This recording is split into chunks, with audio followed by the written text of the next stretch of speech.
सरस्वती शिक्षा समिति पाली द्वारा संचालित ऑनलाइन शिक्षण में आपका पुनः स्वागत है। सत्र 2020-21 कक्षा अष्टमी, विषय हिंदी व्याकरण, प्रकरण संज्ञा के प्रकार। पूर्व में हमने पढ़ा कि संज्ञा के मूलतः 3 प्रकार हैं: व्यक्तिवाचक संज्ञा, जातिवाचक संज्ञा एवं भाववाचक संज्ञा। आज हम प्रथम प्रकार प्रारंभ कर रहे हैं, व्यक्तिवाचक संज्ञा। इसकी परिभाषा कुछ इस प्रकार है: वे शब्द जो किसी एक ही व्यक्ति, एक ही वस्तु, एक ही स्थान या एक ही प्राणी विशेष का बोध कराते हैं, उन्हें व्यक्तिवाचक संज्ञा कहा जाता है।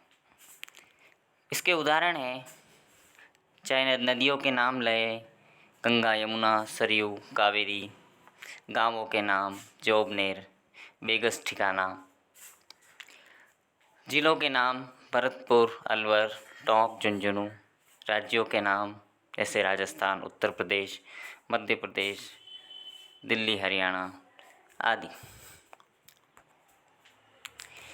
जातिवाचक संज्ञा परिभाषा: वे शब्द जो किसी व्यक्ति, वस्तु, स्थान की पूरी जाति का बोध कराते हैं, अर्थात वर्ग का बोध कराते हैं, उन्हें जातिवाचक संज्ञा कहा जाता है।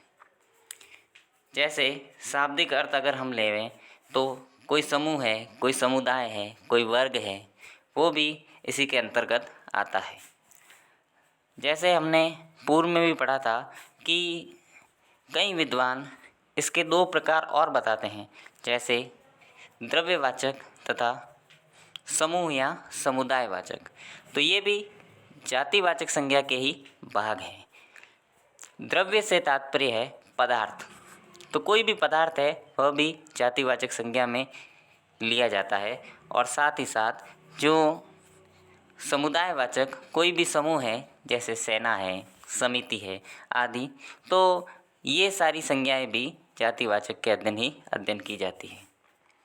इसके कुछ उदाहरण अगर हम लेवें तो प्राणियों के अंदर मनुष्य, गाय, घोड़ा, पेड़, भैंस आदि। वस्तु जैसे मशीन, पुस्तक, दूध। स्थान नदी, विद्यालय, गांव, पहाड़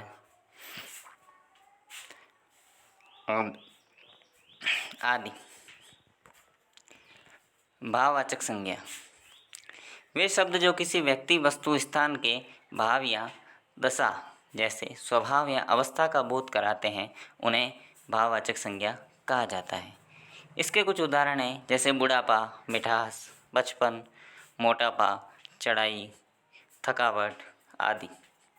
यह भी मूल रूप से 2 प्रकार की होती है, अ मूल भाववाचक संज्ञा और ब यौगिक भाववाचक संज्ञा। मूल भाववाचक संज्ञा में वे संज्ञाएं जो मूल भावों से बनती है, उन्हें मूल भाववाचक संज्ञा कहा जाता है, जैसे सुख, दुख, इच्छा, आशा, काम, क्रोध आदि। ब यौगिक भाववाचक संज्ञा वे भाववाचक संज्ञाएं जो व्यक्तिवाचक, जातिवाचक, सर्वनाम, विशेषण, क्रिया और अव्यय पदों से बनती है, जैसे लंबाई, मोटाई आदि।